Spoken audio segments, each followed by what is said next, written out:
I got some bad news from my family earlier this week having to do with the death of my uncle, my mother's brother, my uncle Aime, or as we just called him, Uncle Aime. And he was named after my grandfather, Aime Lemrise, so there were two of them. And the news got to me through what we can call the family grapevine. I was taking a walk here in Milwaukee, enjoying the great weather, and I got a call from my cousin Christopher. That's pretty unusual. So when he calls, I know something is up, and he began by saying, I've got some bad news. And I was worried at first maybe it was his mom or his dad, my aunt and uncle. And he said, it's Uncle Aime. They found him dead, and it turns out that he died on Easter Sunday, probably of a massive heart attack. He was 73 years old, and, I'm going to tell you a little bit about his life, and you can see that, in many respects he had a very rich and full life, but also in many respects a kind of truncated life as well, and it's we could have expected him to live much longer, but in some respect, it's really great that he lived as long as he did. He was, for a good portion of my life, my absolute favorite uncle, and I'm going to tell you some of the stories about that. And it's not that he quit being my favorite. It's rather that, I've got three uncles on my mom's side, Aime, John, his brother, and then Scott, my Aunt Bibian's husband. And I always clicked with Uncle Aime since I was a kid, and it took a much longer time for me to work out a relationship in the way that I have with Scott and with John, who are kind of different people. And so I love all of them, and I still do love my Uncle Aime quite a bit. And so, there's a lot that I've been reflecting on over the past couple days. I should mention, too, some of you know that on my mother's side, and that's my adoptive mother, I belong to a family that is, anthropologically something almost like a clan structure. There's so many of us. We trace back to these Lemrises who came out of Quebec and during the Civil War here in America, and then just kept bringing in brides and husbands from Quebec to the New England when they lived there, and then Chicago where they moved to in the 30s and lived until the 1970s. And so family reunions, which have been going on since I was a little kid, they involve, anywhere from 70 to 200 people, and, everybody knows, like, where do you fit in this family structure. And I'm from the generation that grew up speaking English instead of French first. I learned some French because of my mom, and also because of Uncle Aime and Uncle John swearing all the time and talking in French, that generation. And so I wanted to tell some stories about this guy. And anyway, going back to the big family. So I was, talking with my cousin Chris, walking down the street, getting some particulars, catching up with him a bit. And then I got another call on the phone at the same time, and I didn't want to click over with call waiting. So I waited until I got off the phone with Chris, and then looked who it was. It was Uncle John and Aunt Mary, and they were calling basically with the same news about Uncle Aime. And so, we talked about that, and I did my duty of passing on the news to my kids. And then earlier today I talked with my Aunt Bib, and we actually talked for close to an hour, I'd say.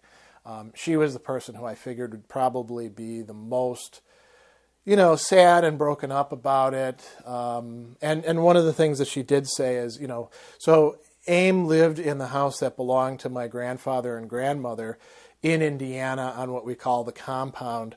It's not like a walled compound or anything, but, grandfather, two of his brothers, and actually Grandma's sister, who was married to one of Grandpa's brothers, they all built houses on this land in Indiana, and they have a common driveway. Uncle Hubert and Aunt Therese never had children, and so they lived in another house, and then Uncle Ernie and Aunt Betty bought another house, which is where Bib and Scott live. And so Bib, she was telling me today that, she could always like look out the window and see that Aime was in the house by like maybe the glow of the TV or a light being on. And now it's completely dark. For the very first time since those houses were built in 1975, there's nobody actually living in that particular house. And that's a good place to sort of jump off. So, my grandpa and his whole generation, they built those houses out in Indiana. They moved out of Chicago, where they were living on a block that was almost all French Canadians and Menominee Indians, and had its own church, Saint Jean Baptiste. And they got out of the city when they retired. And Bib actually finished her high school there. Aime was older. Aime was my mom's brother, just a year younger than her. And so, he had done quite a few things. Aime was severely bipolar, and that went undiagnosed when he was a kid, as things typically did for that generation, even for my generation. And so he was just viewed as like a screw-up in some respects, and he got kicked out of high school, wound up joining the Air Force, got his GED there. And he was always kind of a charismatic personality, especially when he was younger. You look at pictures of him, he was very, very good looking. Interestingly enough, I'll tell you another thing too. Grandpa, so Aime Sr. Lemrise, Aime Jr., and Christopher, if you look at photographs of them from when they were like babies to like teenagers, they look like exactly the same person. As does my mom, who's deceased, and my cousin Jeanette. There's some really interesting similarities of looks in the family. And anyway, Aime, kind of bounced around and did a lot of things. And he actually got married. He lived in an apartment in Madison, in the same apartment complex as my mom and dad when my dad was going to college there. And, then things fell apart. And there was actually a cousin named Amy, who we know now, and she was called Mimi. She was born 3 days before me, and Aime, that's Aime and Kathy's daughter, and they called us night and day because I was bald and very pasty, and she was, she had dark hair and was fairly tan, and we'd play together and stuff. But then Aime, essentially lost his marriage, lost his daughter because of a breakdown. And, he ended up living with Grandpa and Grandma. They had a room in the basement that they built for him. And he would have these things, and then he'd sort of cobble his life back together. And in any case, I grew up spending a lot of time out there in Indiana. That's where we'd have all the major occasions, Christmas, Easter, we'd go out there if we weren't going into Chicago with Uncle John and Aunt Mary. And so I spent much of my childhood seeing Aime all the time. And actually he would come to our place out in, the border of Delafield and Wales too. He would drive up. My mom would sometimes, she'd actually call him and his brother John if something was broken down. John was a Sears repairman, and Aime was a, sort of master carpenter, and they were both very handy. And so they, sometimes one would come up and the other one wouldn't, or sometimes both of them would come up, and, they did a lot of stuff. And so I saw my Uncle Aime all the time. And my family, I'll mention again, this clan structure and the way that everybody grew up and the way that we were connected with each other, cousins are about as close as many people's brothers and sisters. And, more extended cousins, like the people that you really wouldn't think are treated the way that other people treat their cousins. And, there's also this kind of feature of you've got kids, but everybody kind of, watches out for the kids. And so uncles and aunts, especially if they're childless, can often be pretty similar to moms and dads. And, Aime, there's a lot of things that we did together. I remember I would stay out there quite often in the summer. Now that I think about it, my mom and dad would sometimes send my sister to Uncle John and Aunt Mary's and me to Indiana, basically to have some time to themselves and have us out of their hair for a while when we were kids. And I loved it. I loved being out there, out in the sticks, helping out with the gardening and, just like walking for miles and miles through forests, some of them pine, some of them, pin oak and stuff like that, and through meadows. And Aime would take me on these really long walks where we'd go along the drainage ditches. That whole area used to be the Grand Kankakee Marsh, and so drainage ditches are very important. And we'd do things like pick berries or, throw stones and just kind of, pal around really. We'd also go on long drives. He had a truck that he, really, that was his truck, this red truck. And he always had other trucks later on. And I would get together with him. He said, let's go for a drive. And we'd be like, in Illinois and driving around. And he knew he'd always take back roads. And there's that thing over there. That's the story of that. And we'd, stop at places. And, when I got older, have coffee. And he'd chat with people. And, it was quite enjoyable. I remember riding along in the truck. Back then he smoked and I was, until my later teenage years I didn't.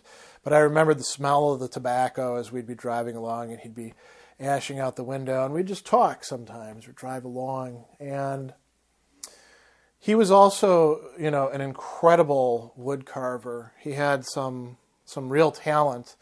Unfortunately, after he started, going on the medication that he really needed, some of that got tamped down. But I remember every Christmas in the 1970s and early 80s, there would be these amazing wood carvings that he would do, sometimes from patterns, sometimes just from what he would visualize in his own mind. And, he could take a block of wood and whittle a chain of links that were interconnected. He actually carved a Mobius strip one time just to do it. So pretty impressive stuff. And he got my sister and I into wood carving as well. He would buy us knives at Christmas and, basswood to work on. And I actually did I was into fish at the time. And so I carved quite a few fish as best as I could, and you'd be carving, and he'd be like, "Oh, that's pretty good," and he showed you how to use not just knives, but also the chisels and the gouges, and he was also very careful. Don't cut yourself on these, and we did a lot of other things together when it came to wood. I'll just tell you a few stories, and I'm probably going to do more than one of these videos because there's so many stories to tell about the guy. I remember being in a school play that I had written, and it was I don't think it's a very good play at all. It's long lost, but my dad caught me working on it, and it was kind of a fantasy thing, not particularly well put together. I was drawing on Lloyd Alexander's Prydian Chronicles, and in any case, there was a time machine. That's how he explained how the characters got there. So lots of sword play, lots of, fighting and stuff like that. And I made myself, a replica sword that was kind of straight. I basically took some wood that I'd found at a construction site and worked on it. And Aime, found out about this play, and we were there at Thanksgiving, and he was like, well, what kind of sword would you like to have? And I was like, a scimitar.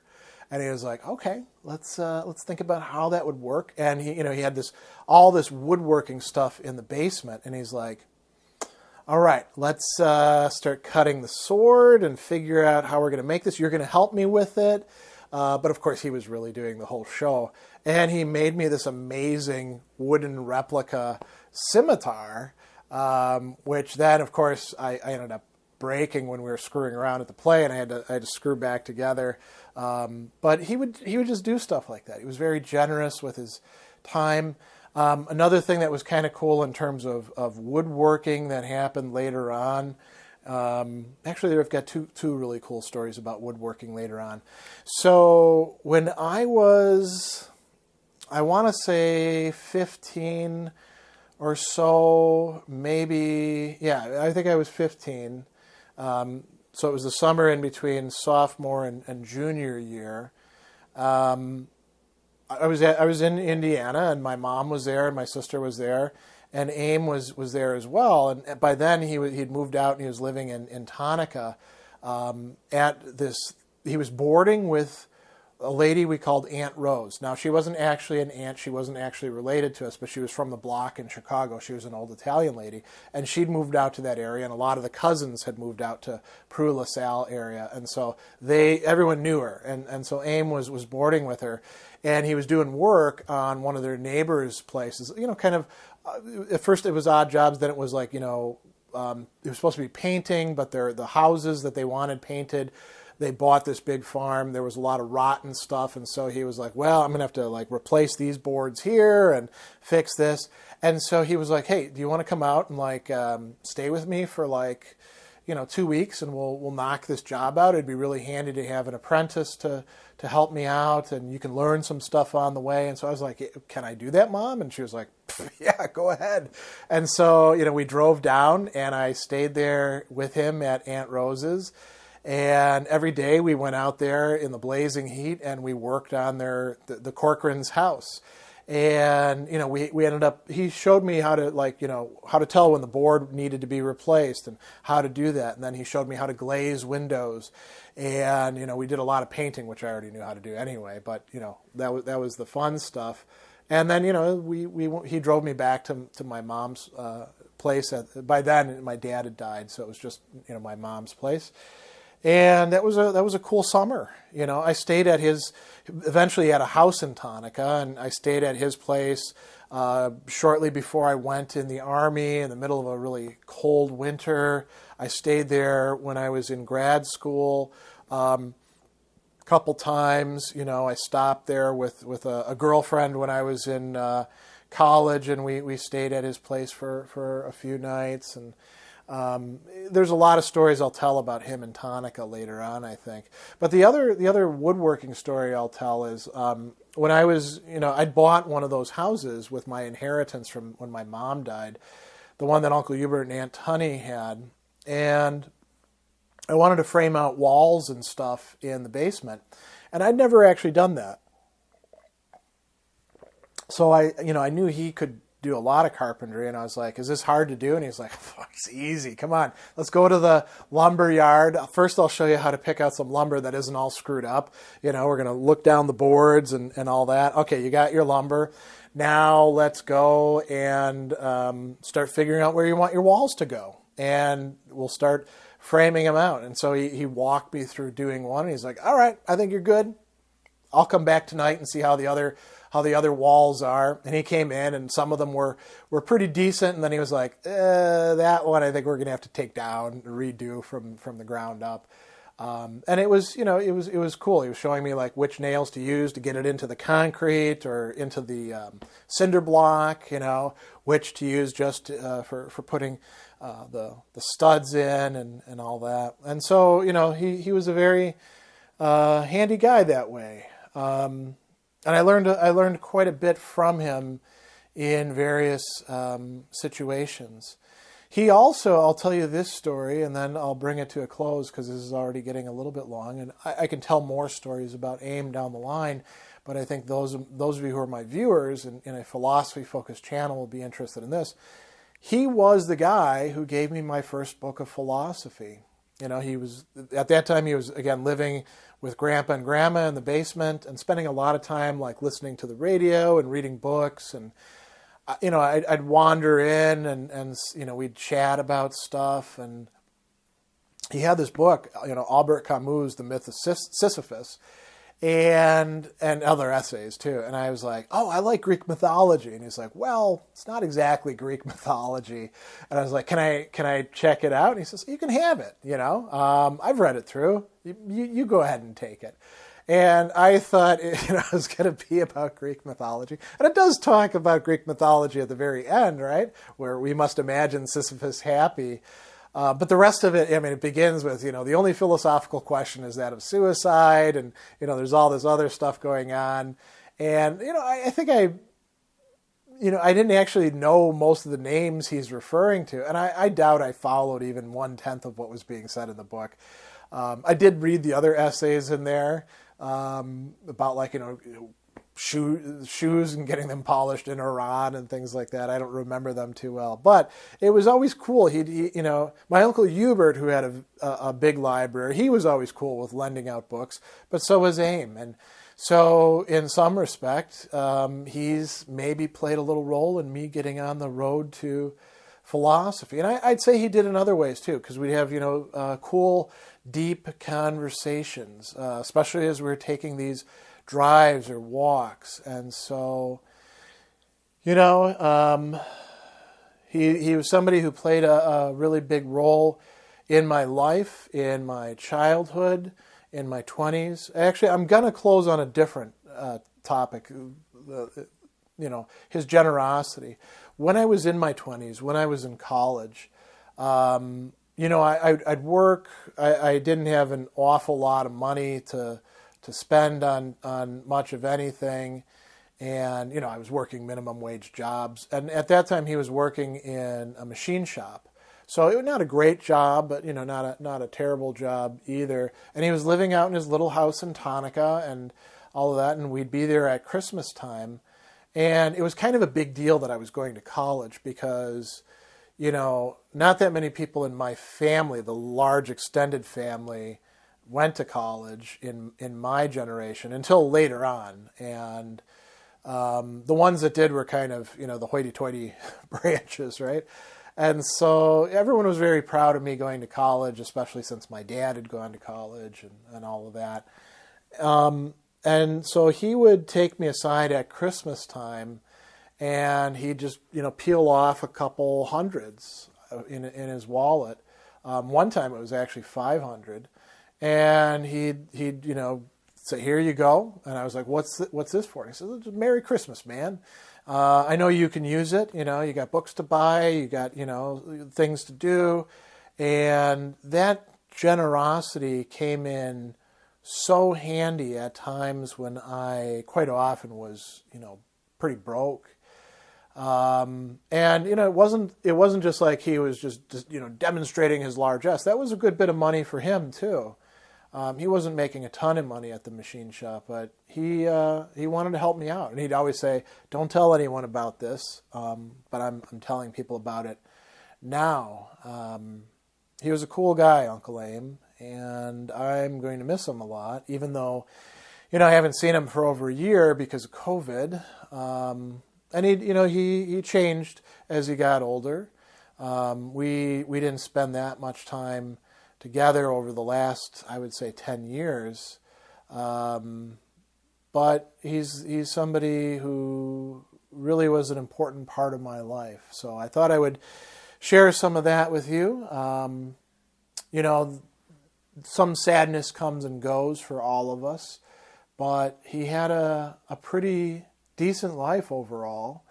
And, despite some serious challenges, he was a pretty good guy. So I'll tell you more about him some other time.